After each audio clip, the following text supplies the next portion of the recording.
Ask the Podcast Coach for August 25th, 2018. Let's get ready to podcast. There it is. That fun-filled music. It means it's Saturday, and it's time for Ask the Podcast Coach, where you get your podcast questions answered live. I'm your host, Dave Jackson, from the School of Podcasting.com, and joining me right over there, the one and only, do not be fooled by cheap imitations. I saw a cheap image. It said Jim Collision, and I'm like, no, that's not him. It's that Jim Collins guy. He's the cheap imitation, you know, the one who wrote Good to Great, and half those companies aren't great anymore. He's the cheap imitation. Dave, happy Saturday morning to you. Yes. Thanks for having me on. It's always good. I always look forward to these Saturday morning, conversations that we have, and we use the excuse of talking about podcasting, but I think we have one of the greatest audiences in the world. So tons of fun to come out and chat with you guys. I would agree with that. Dilly, or whatever the new pop phrase is to say. Dilly. You haven't seen that? The Bud Light commercials? Oh. Where the king and they'll come out and somebody will be, but instead of saying like hurrah or I agree, they go dilly, and they raise their Bud Light. And okay, it's on. I'm going to start using dilly. So the advertising is working. Apparently, they're actually pretty funny. They're yeah. See, even Carrie in the chat room's like dilly. Okay, apparently I'm the only one who's watching football or TV. One of the two. Yeah, I just don't watch. Here's an interesting thing. I'd absolutely sworn off professional sports. I think sports radio is interesting because you have people who may or may not be paying decent amounts of money to talk about millionaires playing a game, and no matter what they say on the radio, it makes absolutely no difference. Like in politics, I doubt it, but you might change somebody's mind on a thing. It doesn't matter if you go, I don't know, man. I think Josh Gordon's going to be a bust this year. He missed half of practice and blah, blah, blah. I think he's going to be zero. Yeah. It's not like Josh Gordon's going to hear that and go, oh, that's it, man. I'm out, Yeah, no, especially the NFL and especially right now in preseason.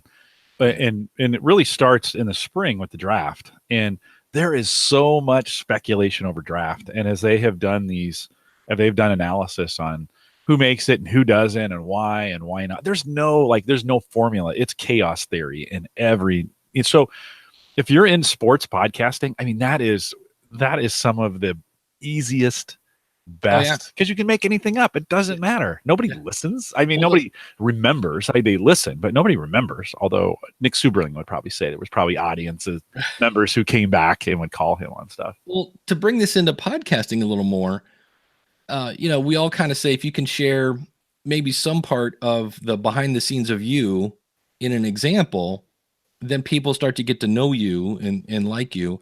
And so I started watching. HBO they have a show called Hard Knocks where they follow a team all season, and God help them, they decided to follow the Cleveland Browns this year because we were 0-16 last year. We were completely, you go undefeated. We were defeated last year. And so I started watching this show, and now I'm starting to get to know the guys, and I want this one tight end to make the team. So it's the story now.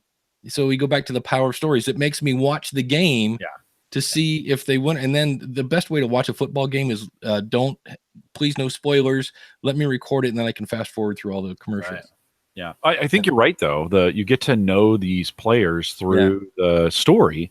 And then when you watch them on Sunday or whatever, it's more personal. It's kind of why fantasy changed watching sports, because you had this interest in a single person. And so you might have two fantasy players on opposite teams, and you need them to both do well, which is really weird watching a game when you're like, okay, if this thing can be as close to a tie as possible, if they can rack up 1,000 yards on each side, and because it's just a whole different motivation to watch the game. So that has changed it. I think sports podcasting is still, I mean, there are some out there. I don't know of any, or I don't know of many, that's probably the right way to say it, that are doing it or taking advantage of it really well. It's hard. There's a lot in the space. There's a lot of knuckleheads out there. But I think there's lots of opportunities in sports podcasting for sure.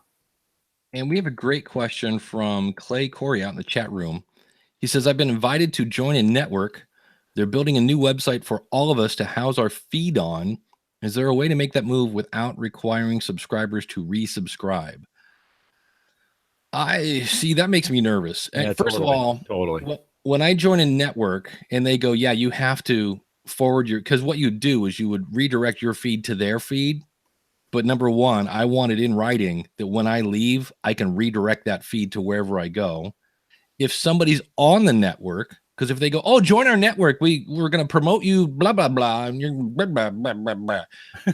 I would talk to somebody, and they're like, wait, I have a question about the blah blah blah. Right.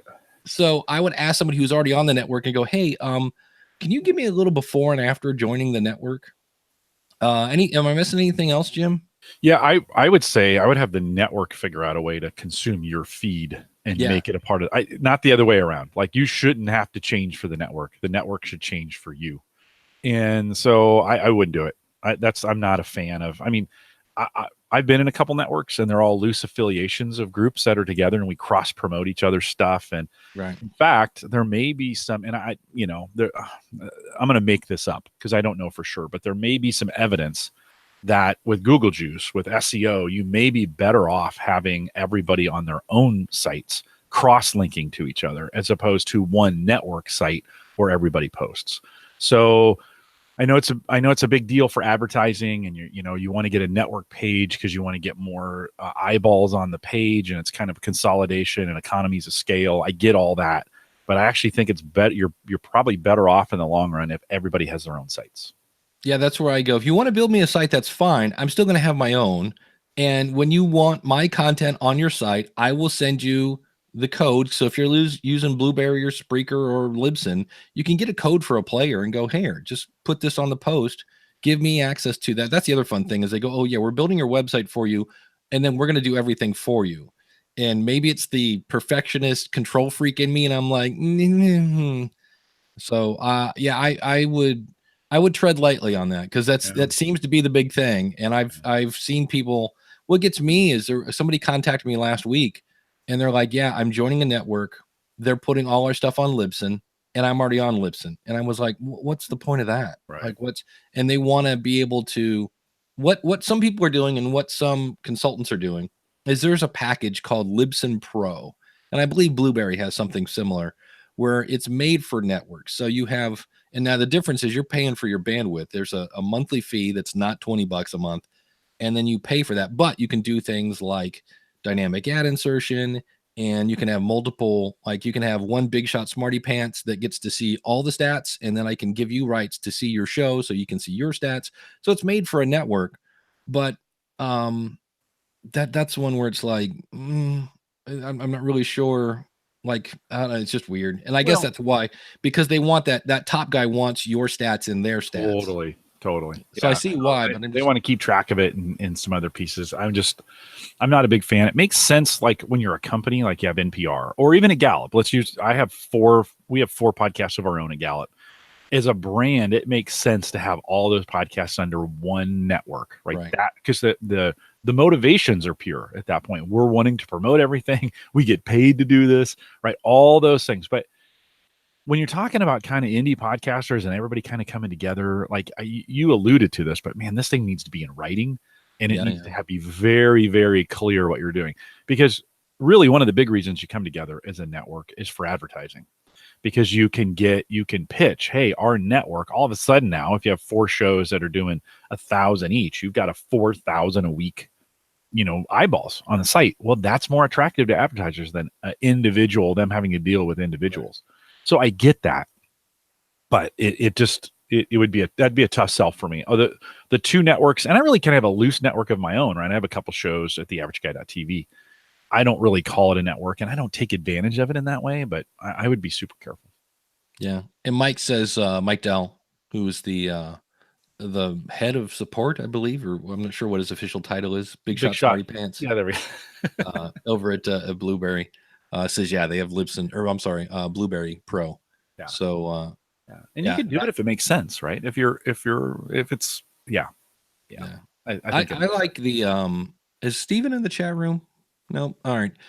Because I know the Better Podcasting peeps, they have whatever it is, the Gonna Geek Network. Right. And what they do is they promote each show. Like it's, hey, I'm Dave Jackson from Ask the Podcast Coach, and the show you're listening to is blah blah blah. There's a little bit of that, and then they from GonnaGeek.com, and it's just a little cross promotion. And I don't think Steven makes you, do the hokey pokey and turn yourself around to be in the network. I they think probably do it right, and their expectations are right. I think in the way they're doing it, which is they don't own you, and everybody's just doing the right amount of cross promotion.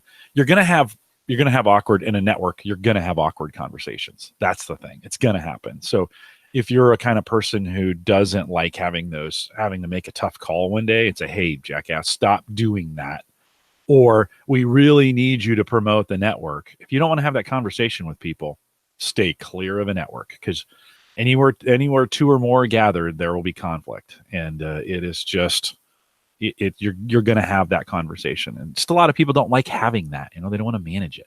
So. Well, and then what happens if you join a network and all of a sudden a show comes on and all they talk about is poop and, I don't know, masturbation and dude, you want to be tied to that. I mean, that's the other thing about joining a network is you have to kind of constantly be, now your brand is tied to the network brand, and it just takes one person in that network to drag the network down. And so do you want to be tied to that? And listen, I think we're making more negatives than positives on this thing, and there are some positives to networking, right? It can be great, but it's going to be some work. And it's just not join the network and then everything's going to work. You're going to have some trials and some problems. You're going to have to deal with personalities and some of those kinds of things. Yeah, Mike points out the techpodcast.com, if it's tech, it's here, lets everyone be on their own site with their own hosting. And I've thought many times of going to techpodcast.com, and then I don't. But I've thought about it a lot, because I'll hear that. I'm like, I should go over and see what's over there. And then I don't. I don't need one more thing to do. I just don't. I keep adding things, and I had a hard enough time just getting my newsletter out, much less, join a network. So, yeah. Jim, I think you said we can geek out on some hardware stuff. Oh, hardware deals. We've been talking about hardware deals over at theaverageguy.tv on Home Gadget Geeks for the last couple weeks. We covered a story last Thursday right out of the chute about flash memory prices. The analysts are saying we're going to probably see record lows in flash memory. So anything that uses flash memory, that would be an SSD drive, that would be any component of the memory in your computer. Those kinds of devices, chances are coming up this fall or early spring, we're going to probably see some of the best prices we've ever seen in that area. So we've talked before about using an SSD drive. That's a solid state drive to upgrade if you have a spinner as your primary drive on your computer. Mac and PC both can be this way. Although chances are if you have a Mac, you already have an SSD. That's a possibility. But chances are you might want to watch for SSD prices or for memory prices to drop. They're not doing it right now, not this second. That's why I wanted to get to you a little bit early to say you might want to watch the Black Friday deals coming up or the Christmas deals that are coming up. We may see, one of the analysts said, we may see SSD drives start pricing at the same price per size as the spinners. So today, a 1 terabyte drive, $150 SSD. Today, a 1 terabyte spinner, you can get those for about $40. Well, okay, do the math. We're talking, it may get, I doubt it'll ever be 1 for 1, but it could be pretty close. A 1 terabyte SSD, even at $75, is a pretty good price. So you might want to just keep your eye. If you're Daniel has a mailing list you can sign up for where it's podcast deals. So Daniel, if you're out there listening out there, throw the link in the chat room. Dave, maybe you can pick up that link and put it in the show notes. But Daniel looks for podcasting deals, and he's really good about finding some of these and then making sure you get notified of them, especially as we come up on Black Friday. And Dave, we're at the end of August. So it's not Black Friday. It's not that far away. I mean, we are really talking like it's coming up on us fast. So that's one. Two, a lot of folks held off on buying GPUs. That's the graphical processing unit. That's the graphics card inside your computer, because miners screwed up the world by buying them out and tripling their price. They're almost back. So I'm seeing a lot of deals through Newegg or through Amazon, or insert the local retailer that you buy your computer gear in the country that you live in. We're starting to see some of those prices. Their full price isn't all the way back, but they're running specials that bring them to where they used to be before the whole mining thing, the whole crypto thing ruined it for everybody. So You might want to, if you've been holding off upgrading GPUs. Also, NVIDIA released a new version of their GPUs, their graphics cards, that are super powerful and super expensive. I mean, gigantically expensive. Oh. So, they're going to probably try and clear out all the inventory now of what's in the backlog. So you might want to start watching if you haven't upgraded in a while. And when you're processing video, so if you're a video podcaster and you're processing video, an upgraded GPU can change your world. I mean, it can take processing from 2 hours to 25 minutes and just make things a lot better if you're rendering locally. So GPUs might be a good thing to look at. And then third, this time of the year, if you're in Office 365, that's Microsoft's Office, Excel, Word, PowerPoint. If you have to live in that space, most people are now migrating to subscriptions for Microsoft, 1-year subscriptions. Full price, they're $99 and $79 a year for Office. That gets you Word, PowerPoint, all that other stuff, a subscription, right? Downloads. The beauty of that is it gets you 1 terabyte of OneDrive storage. You say, well, what's the big deal about that? Well, if you're a Windows person, if you're on Windows, OneDrive is one of the easiest integrations of a way to back up your stuff to the cloud. Yep. And now OneDrive is, and I don't know if it's available on the consumer models yet, but it's coming. It's going to have ransomware protection. So if you save it on OneDrive and you get stuck with ransomware and your files are on OneDrive, you can go back to a time when your files weren't infected and give the ransomware people the middle finger. So nice. There's some really cool things. The reason I say that is because right now on Newegg, and between now and Black Friday, Microsoft will be running deals for $20 off. So right now for $79 and $50 or $49, you can get professional and personal versions of Office 365. And get it a little bit cheaper. Get it $20 off. So there's some good deals out there. If you have to buy this stuff, now is the time to start looking and spending those dollars. Back to school is kind of over, and so the PC deals, you're going to see some clearances on some PCs as well. Stuff that didn't get sold in the channel during back to school, we'll try to get clearanced before the Christmas sales.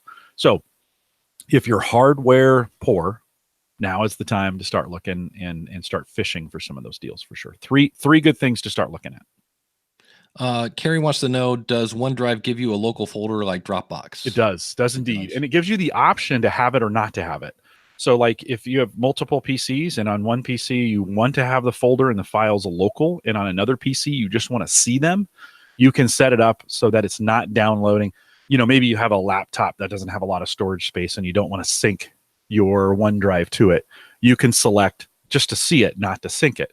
But maybe on your podcasting computer, you want those files local so you can work on them and then they sync to the cloud. You can do that. OneDrive's pretty good. I mean, it's for most people, it's that simple, and it's integrated into Windows. So you don't really have to, you don't have to it's not another thing to install, so to speak. Are there any kind of restrictions on the files for OneDrive? No.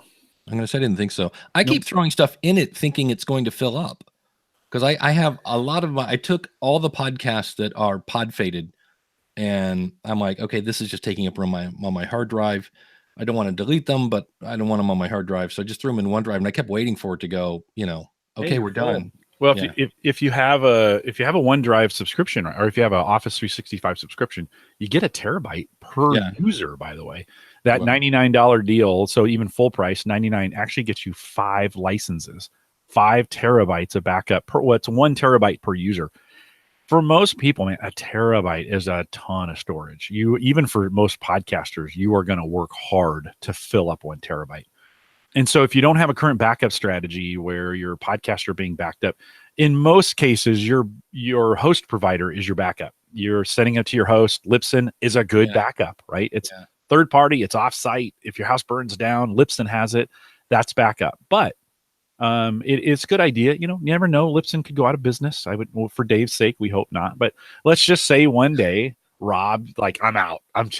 I'm out of here, right? You should probably have a copy of your own stuff. Yes. Right. The other thing is, and Mike can attain to this, if you quit paying your media hosting company, they no longer host your media. And if you don't have a copy of that, and we wipe the drive, all that work went up in smoke. I think we had another question. Google Drive will not download certain files with the correct data. I don't know what that means. I don't know what that means either. Yeah. I was like, So, yeah. Well, and you certainly, many of these file storage places, if you think of Box or Dropbox or OneDrive, or I just did a big gigantic OneDrive commercial. But if you use those, they don't do any scanning of them either for viruses, because they don't, so if you have a file that's infected, it stays infected. So this is not an excuse for I had it in the cloud and then I shared it with everybody and it was infected. No, you still need to run some antivirus and be pretty safe with what you're doing there. But no, there's really no, if it's a file and you can see it on your computer, it can go on OneDrive. Same can be said for Box and Dropbox and any of those other services that you have out there. Dave, the reason I like OneDrive for a lot of people is because they already have to have an Office subscription for work, or work provides them one for them, or whatever. And so if that's the case, OneDrive is a super easy place for most people to do backup. And, I'm a backup guy. So get your stuff backed up. But right now, $20 off. Yeah, Liquidity says, with Google Drive, when I upload certain files and I download them, I can't use them. They don't open correctly, or if they open, the data is messed up. That's when I go, I'm not using Google Drive. The Google experience is not good. I mean, it's big and it's free and it's whatever, right? But I use Google to share show notes and stuff like that, and that's about all I can take of it. It doesn't look good. It's not laid out well. It's not. It just isn't. It was designed by a couple engineers about 17 years ago, and I swear to God, they have not changed it since. And so Google storage is just not my favorite kind of storage. Well, I use one Dropbox a lot, and then both Jim and I have probably. I'm trying to see what their pricing is for good old MediaFire. I use that a lot for. Oh yeah, MediaFire's good. I think they're $100 a year now. Is that right? I'm at their website. I'm like, how do I? Let's this is the new thing that's driving me nuts. Like, not only is there not the link for the word pricing, everything's like, click here to sign up, and I'm like, well, I would if I knew how much I was paying. Yeah, it's month to month's $10. So, and then if you buy the annual plan, that gets the month down to $750 a month, which turns out to be what, $100 a year. That's where I'm maybe because I'm looking at an upgrade. All products are 50% off. Oh, yearly. Okay. Yeah. Because I'm like, so if you go I'm looking at it going $375 a month, and I'm like, wait, what? Oh, you might be seeing cheaper prices because you're not are you a customer? Are you a MediaFire customer? I am. I logged out, so I wanted to see it just as. Oh, I gotcha. Yeah, I'm logged in. 10 gigs for free. Yeah, which is still, it's not a terabyte, but 375. Oh no, 10 gig is small. 10 gigs small. They're smarter plans. If you're doing video. Yeah. That goes pretty fast. So here, $375 a month for a terabyte, billed annually, or $5 a month to month. Yeah. So there's, that's half the price of Dropbox. So Mike Howard makes a good point. Just to get back to that, OneDrive is not a backup. Is not backup. When we talk about backing up your files, anytime you have a system where it's syncing and not necessarily making a version of it, that's true actually, because as soon as you change one thing, it changes your files on the other.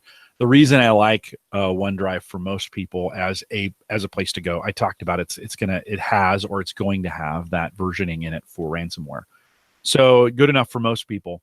You should have some kind of form of solid offsite backup, however, where they are getting, like a Backblaze or a Crash Plan. I don't really recommend them anymore, but some kind of form of backup in that way.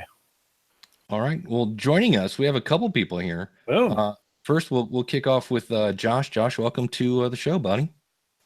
Hey, Dave. Hey, Jim. Glad to be on. How are you guys doing this morning? Good. How are you? I'm doing awesome. Good. So I have a question for you guys. I've recently been going through JLD's free podcast course just reviewing some stuff and seeing if I missed anything, like during my launch, or to see if he had any good tips. He was in the episode, he was talking about growing his audience, and he was talking about how he leverages his guests' audience.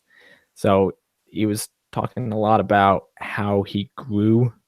Like, that's how he grew. That's how he got so much momentum and stuff. So when he sent an episode out, well, when an episode went out with an interview, he would email that guest with links to share everything. So I was wondering what your opinion is on that, and if like that's something Well, you think is my thought on good. that is this is my thought. I rely on my guests to bring value to my audience.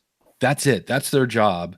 Now, if they want to promote it, and hopefully I've done such a good interview that they want to share it, but I've seen people, and I understand this point. Like, let's say I do an interview with somebody who's a giant machine, and they just, I don't know, keep and I make them sound like they're brilliant, even though they didn't sound brilliant during. So I spent 7 hours editing this thing. And I send it to them and nothing. There's no Twitter. There's no Facebook. Zero. They did zero promotion for it. I understand that there's a party that's like, you just want to like go crazy. But in theory, that's not their job. And I've seen people that do the like, if you sign up to be interviewed, you also agree to share the interview. And I don't know, Jim, what are your thoughts on this? Well, you can do that. And the guest should in theory bring some value from reaching outside of your audience. I don't know if it's the first expectation, right? It like you said, Dave, I'm a component or a proponent of what you think, which is the guest is there to bring value in real time in the show that you're doing, and not to be a promotion hound for you. I don't think so. When John says he leveraged his guests to blow out his audience, that may have been an unintended consequence of what he did, just because he's a hustler. He may have grown that show. I mean, he obviously had to have guests on there to get it done, but I'm not sure there's a direct correlation between his guests' hustle and his own hustle. John hustles. He's an incredible hustler, and his own, he may have sheerly willed that show into existence. So he gives credit to his guests for that. I'm not sure how much they should really get. Because John did such a good job of advertising and some of the work that he did. He was the first to do some things, which automatically creates a funnel of activity to begin with. And so, the other thing you want to keep in mind, John doesn't say, "Hey, your episode is out." That's not John goes, "Hey, thank you so much for coming on the show. Our interview is out. Here's the direct link to the MP3. Here's a pre-written tweet that all you have to do is copy and paste, and I've attached an image if you'd like to use it on Facebook." Yeah, make it easy, right? He makes it super. It's not like, "Hey, your episode's out," and then they go, "Oh, right, that was 3 weeks ago. I don't remember what we talked about. What should I?" Totally. So yeah, you got to make it super. I mean, like just drag and drop, copy paste to do it. Otherwise, they're not, because you had them on your show because they're a big shot smarty pants. And big shot smarty pants people sometimes don't have time to figure out what's the best tweet to write and go to town. So Josh, help your audience. He dropped, but help your audience. I think help your audience share. Don't make it hard for them to do that, but I don't think you should expect them to do that. Just be a good steward of that. And you can ask them. I don't think it's okay to, it's not okay to ask. I mean, Dave, I could say, Dave, hey, you're on my show. And it really works well when our guests share that in their own circles. I think it's okay to do that, but to expect it or to be angry when they don't, I don't know. Not so much. There's a great book. I put it in the chat room called "Stop Chasing Influencers" by Jared Easley and that guy. And his co-author, and they talk about the fact that Jared did that for a long time. We just like, hey, this is what everybody says, just get big guests, and he's like, it didn't work because they. So, Josh, does that make sense? Any follow-up questions to that? We lost Josh. Okay. He may be muted. He dropped and then came back. Josh, we can't hear you. Yeah. But the good news is we do have the one. And I appeared on Podcasters Roundtable. Josh, say that again because we lost you for a second. Can you hear me now? No, we're having some bandwidth problems with you, Josh. Sorry. Yeah. So, yeah. Sounds like you're super far behind in this. So. Yeah. So for all false fails, go out and throw it in the chat. But you know who is here? The one and only Stargate Pioneer. You know him. You love him. You can't live without him. From betterpodcasting.com. How are you, buddy? A standing ovation. That's awesome. A It's like great welcome. We spoke your name, SP, and you appeared. That's pretty great. Kind of, I was out in the field, and for those that don't listen to the pre-show on Mixler, I am one of the 7 Mixler listeners, Jim, that was listening. I was out actually doing a paid gig with my drone flying. Nice. And I was on my way back home, stopping at the hardware store, listening to Ask the Podcast Coach. Wait a minute, you were getting paid to fly a drone? Dude, you have no idea the amount of money that is going into drone flying. It's not just pictures and video, it's actually sensing, remote sensing. And there's a public service of actually looking for lost persons in the woods sort of thing. That's wow. It's great. Yeah. It's a great way to do it. Yeah, great way to do it. Interesting. SP, what do you got for us?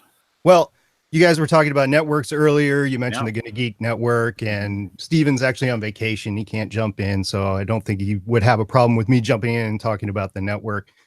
Gonna Geek is a collaborative network of individual podcasters. You guys got that right. Everybody owns their own IP. You can come and you can go as you want. I mean, we do have an agreement. Yeah, you have to tell us if you're going to leave, but we have had people go on to other things. They leave the network, but the people that remain cross promote. And the added benefit, in addition to just the cross promotion, is the fact that we actually collaborate on teaming projects such as convention panels and different team building exercises, I guess, to build our audience or reach out to our fans. So it's actually an additional benefit of the network that we have that maybe another network doesn't have. Now, we don't monetize. You were absolutely right about that. There are other networks that monetize, and I would be really hesitant about giving up my feed or my control of my IP to a network. Yeah, I just don't know. Go ahead, Dave. No, go ahead. Well, I just don't know that that's always like necessary, like that you have to give up the feed unless, again, they're looking for a giant stats, pile for that. I mean, if they are monetizing, they do need stats in order to go out to the advertisers to say what would the reach be. I mean, I get that, but does it have to be under the control of one person, or can you have some sort of agreement where you share stats on a monthly basis? And there's a trust factor in there as well. So I don't know. I mean, there's 2 ways to do it, and I honestly don't know which way is best. SP, have you had any conflict in the network because it's a network and, a disagreement on the way things are done, or somebody you've had to kind of ask to go away? No, we haven't. We actually are pretty selective about the type of person and podcast that we bring on the network because of that. I mean, there's a whole process. I mean, we can reach out to different people from time to time, but mostly people apply to be on the network. They go to gonnageek.com/join. There's a form there. We've revised the form over several years to really get to the heart of whether the podcast would be a good fit for us or not. We actually have a committee that reviews the podcast, and it's not just the podcast, it's the holistic web presence and everything. And then we look at whether it would be a good fit for the podcast to the network, and whether the network is a good fit for the podcast. We try to look at it from both perspectives. In some cases, we just don't think that this is a good fit at all. And we tell the individuals, thank you very much for applying. We think you have a great show. We just don't think it would be a great fit for your show to be on our network. And we would like to maintain a relationship with you, but we just can't, or we don't think it would be great to have you as part of it. There are discussions, but it's mostly about discussions about revising the network. Like, we want to put some improvements in. What do people think about it? And as silly as where do you want to chat about the network? We do have a behind the scenes place that everybody congregates to chat. And the question is, do you want to use Discord? Do you want to use Slack? Do you want to use a secret Facebook group? I mean, what do you want to use? And there's always some different opinions about that, but in the end, we have to live with one thing for everybody. So, I mean, it's those stupid little things. It's not anything big, and I wouldn't call it a argument. It's just a disagreement or maybe convenience for some. It's tension though, right? It's a little bit of tension. Where did you guys land for a single place to communicate? How are you doing that? It's still under discussion. There is an operating place that we're at right now, but I think in the future we might change. I don't know. It depends. I've had some good experiences on Discord with different servers. I've had some interesting experiences. I'm a moderator of one server, and I get all the fun of that. And somebody asked me to help moderate, and I was like, oh, okay, well, I guess I could try this. And that's been fun too. And that's not associated with Gonna Geek. So yeah, it's interesting. And I don't know if you do, like, I know you guys are in several Slack groups, and it's different when you have a group and you might not have to moderate that group because it's being selective, it's secret, versus having an open server for everybody. Yeah. I was with Danny Pena last weekend, and he was, of course, because you're with Danny Pena, you're then sitting next to one of his listeners, and his listeners pulled up Discord on their phone, and he had like different topics for different games and stuff. It was amazing. And I was like, I've never, I know what Discord is. I've been to their website. I've looked at it and went, I should look into this a little more sometime. And then I never did. That was amazing. That's when I was like, okay. Because to me, I was like, well, it's kind of a Slack thing, but it just had a little more sheen on it. It was like, ooh, it's glossy and prettier than Slack. Right. So Discord is the text version of what was that system that you went back and forth with voice, like short voice things? Voxnest. Voxnest is Voxer. Yes. Yeah, Voxer. So Voxes. Discord is the text version of Voxer, because when you get something as big as probably Danny Pena has, it's huge and you have to keep tabs on it. So as an individual independent podcaster, I'd say watch out for creating your own Discord. It is a bunch of work. You're probably going to need to bring in some moderators. You're going to have to do the same thing that you would on Facebook or anywhere else where you have a group or a presence. You're going to have to sort of seed conversations, put different channels in, and so on, and then curate the channels. There's another Discord that I am in that I do not moderate, thank gosh. And they're constantly changing the channels to really fit where the conversation is going with their community. And it takes a really active role to moderate Discord. And I think that's why the chat room is giving it a big, they're like, no. Daniel's like, I hate Discord. Miss Eileen says both of them are too confusing for me. And Emily says, yeah, me too. I've only been on a few times. So it's it depends on the groups you get into, just to be honest. That's it. Yeah. I'm in a cryptocurrency group that is awesome. Like, I wasn't a big Discord fan either. I was like, oh God, another place. Really, I'm already in about 50 groups, and the groups I am on Facebook is just hard enough to monitor as it is. And I've gotten into this group. It has self-monitoring, by the way, which that's not true. There is a admin in the group, but I've yet to see him say, in the months we've been doing this, hey guys, you need to knock this off. The group kind of moderates itself. We're all around a common purpose, and so nobody has to kind of do that. Everybody kind of says, hey, if you jump in here and you do some shenanigans, you're gonna get booted. And so it's just another way of communicating. That's all it really is. And so it depends. Facebook can be abused. Any of those, Slack can be abused. Any of those things can be abused, so just another way to communicate. Yeah, a lot of the Discord servers I'm in actually have rules posted in either a hashtag rules channel or a hashtag about channel. And that seems to people are able to self-moderate or group moderate based on those rules. But Gonna Geek doesn't have a Discord, a public facing Discord at the moment. And I don't know if we ever will. We'll have to look into that if we want to or not. I was actually going to have that conversation with Steven again. So Steven, if you're listening, we're going to have the Discord conversation again. But the network itself has been great. I'm very happy to be a part of it. And as it's been improving, shaping, moving forward, I think we've got a real solid core of some shows on the network now, and kind of proud of what we've built over the few years. So if you have a chance to either be part of something like that or create something like that, it's a lot of work. Yeah, but that was going to be my question. I'm like, what insights can you give to somebody thinking of starting a network? Well, first of all, you're going to have some sort of webmaster, and that's generally the person that's running the network, although it doesn't have to be. So that is a full-time job in of itself. Steven's actually been working on the revamping of the GonnaGeek.com site for quite a few months now. And it's a lot of work that he has to devote to it. And he's been showing us some drafts and it looks really neat. So it's probably going to come out in the next few months or so. No, I'm not pinning Steven down to anything or whatever. So there's a webmaster.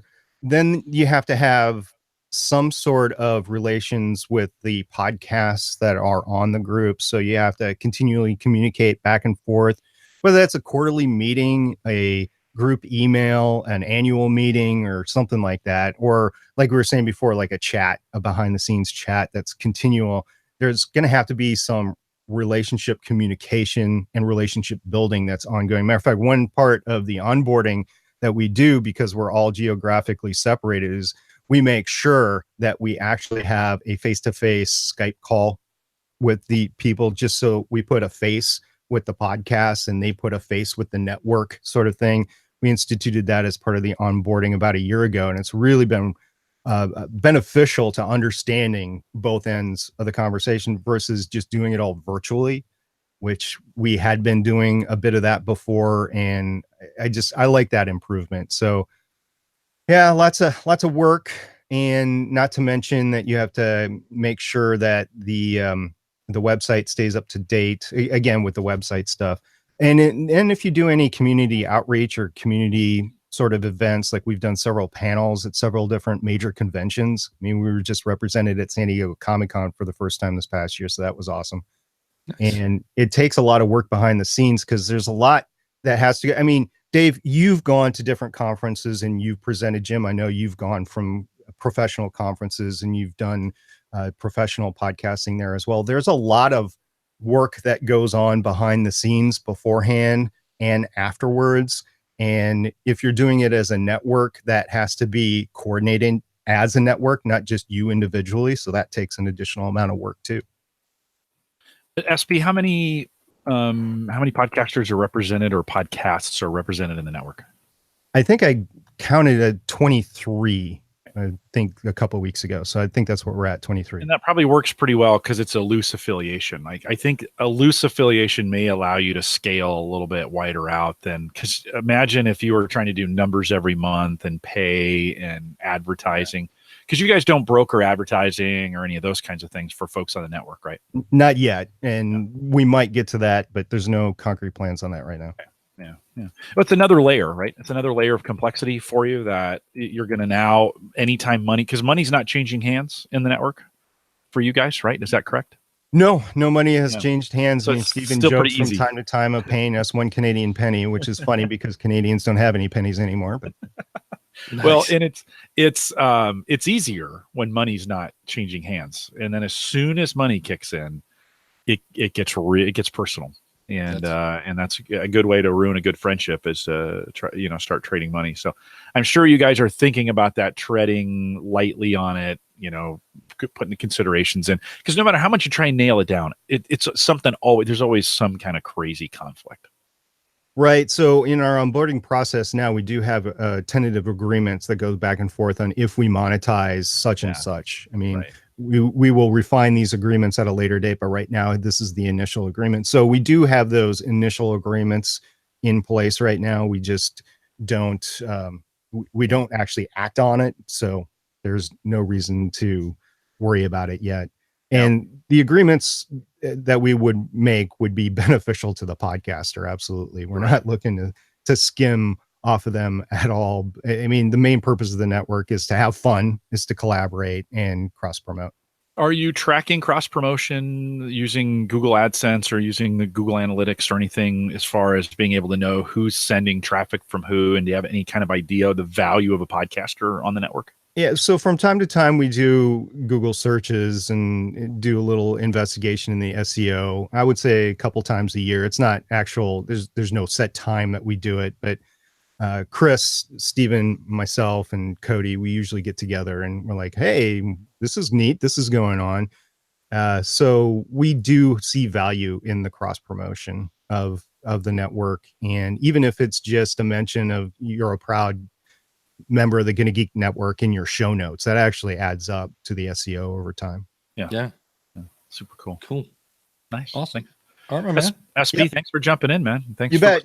thanks for being one of the 7. There's only 6 out there right now because I'm here. Yeah, I got to bring your Mixler stats up, so I got to go and do some home repairs. But thanks for having me, guys. And thanks, SB. Good seeing you, man. Yep.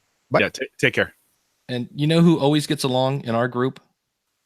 Our awesome supporters. Our awesome supporters. That's right. If I can get this to share my screen, we'll play some happy music. Actually, I shouldn't, because music always looks like crap on Hangouts.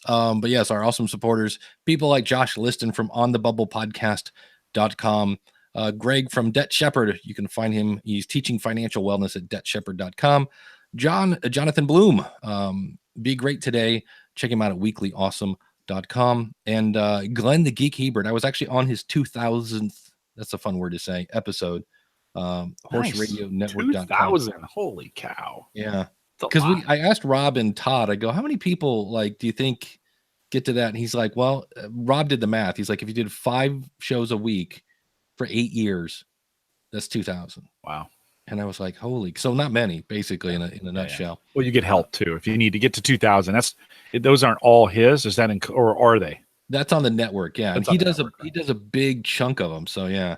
And then there's, of course, Josh Rivers from podcastingexperiments.com and Max Truscott from aviationnewstalk.com. Of course, and Max is the 2008 National CFI of the Year. So awesome. And then Shane from spybrary.com. And in post-show, we're going to do some Shane-inspired, what do I do with a poly wave file from a DBX from a Mix Pre. Wow. In Audition, because it turns out it's a little wonky, is the official thing. So if you'd like to be an awesome supporter, simply go over to askthepodcastcoach.com. And next month or next week, we'll actually be listing all of our awesome supporters. We do that once a month. And then if you do $20 or more, you get your name mentioned every single week. So thanks to everybody who's been supporting the show. I deeply appreciate it. It's pretty great. They want to see us rap, Dave, in the chat room. That's what's going on right now. Is somehow we're supposed to do a listener thank you rap, and I beatbox, and I guess you're going to do the rap part. So that's I cannot think of anything I'd rather not do. There are so many things that, as an older white guy, you like I cannot use the word amazing. Like if people go, oh, that is so amazing. It's like people are like, oh, look at the old white guy trying to be cool. I know. No, it's just I never could beatbox. So yeah. I am sorry for you guys out in the chat room. That's just it's not going to happen today. Yeah, I'm not. I want to answer a Liquidy asked a while back about what is a good. Hold on, I had the question here. I forget exactly. She was looking for like a membership site. There are 8 million of them. You could start with Patreon. Patreon is a pretty easy membership site where you can have things that only your patrons see. Mm-hmm. They're going to take 10%, and it kind of depends on what you want. If it's a course, I love me Thinkific. That is just Think IFIC. If you go to schoolofpodcasting.com/Thinkific, that's what I use for the School of Podcasting. That is super easy to build courses. So it kind of depends on what you want. Facebook has paid groups now, right? I don't know if that's rolled out to everybody. Okay. I think it's a beta thing. When I was on WordPress, I used Digital Access Pass, but I didn't like it. And I have nothing against Digital Access Pass. I just didn't like having my membership stuff on WordPress because everything had to be updated. Everything had to be backed up. And I found that when I separated School of because it used to be you'd go to schoolofpodcasting.com, you'd log in, and all the tutorials were kind of there, and it was this whole weird thing of, wait, is this for the public or is it for the members? And I finally I forget what membership site I built, but I had them separate, like a whole separate website, and that made life so much easier because I didn't have to worry about, oh, I need to protect this. Because now technically the School of Podcasting, the tutorials are at theschoolofpodcasting.com. It's a separate website. And I just know everything over there is protected. I don't have to worry about what rights it has and blah, blah, blah. So that's one thing that I did that I was like, yeah, I would, It's separate, having a completely separate membership website, site, yeah. right? Not trying to include secure and unsecure data on the same server. Yeah, and I know some people are like, yeah, but don't you lose SEO? And I'm like, well, I use my podcast. Well, if you're doing membership stuff, are you really gonna That's true. get It's SEO hidden. off of it? Like, Good point. so yeah, you probably won't. If it's hidden, the bots can't get to it for the most part. There's exceptions, but yeah. So that would be the other thing is I've seen people do this. They'll make a course, like they'll spend a huge amount of time on a course and they don't have an audience yet. And I always just tell them I don't know if that's a bad idea, but just realize that you're going to spend a boatload of time for, I always say use that 3% percentage. Mm-hmm. So if I have 100 people listening to my show and, I make a course, that means 3 people are going to buy it. Why wouldn't you, if you're going to create a course, why wouldn't you do a Coursera or one of those course sites where you can upload them to there? And then instead of hosting your own course site, just go through one of those. That's true. You could go to Udemy. Yeah, Udemy is the other one that I was trying to think of that I couldn't remember. And then, you're going to lose parts of it to their network, right? But I think you're going to get access to a bigger audience if that's what you're looking for is courses. If you're going to provide courses to folks, they don't do it all, so it's a tough space. Like once you start trying to get private and paid, wow, it gets complicated really fast. Well, and the other thing you'll then realize is everybody and their brother has made the same course you have, or they will soon. I mean, one of the things that's fun, and this is not a complaint, I totally expect it to happen, is I graduate people from the School of Podcasting who then turn around and build another school of podcasting. And I'm like, well, what are you going to do? I'm in my Udemy and I'm trying to see how much I have a course on there, like planning your podcast, because the idea is, hey, if you want more, come join the School of Podcasting. Right. You use it as an advertising engine. Yeah. How much is the course? It's not $20, if that. Okay. Here we go. Revenue report. Because I'm always amazed. My lifetime earnings over there, which starting in August 25th of 2000. No, that's it doesn't say when I started. But like probably 3 years, $982. Okay. So, but here we go. July, 2018, $4.38. August, $5. June, $9.67. May, $11. I don't ever hear you promoting that. Like you don't. No, I send people to the School of Podcasting because you can get the exact same course, probably with better videos. I need to probably go back here. And those $4 and $5, I'm in their program that I've said, because there are times they're like, oh, it's, crazy. It's Crazy Larry's Udemy sale.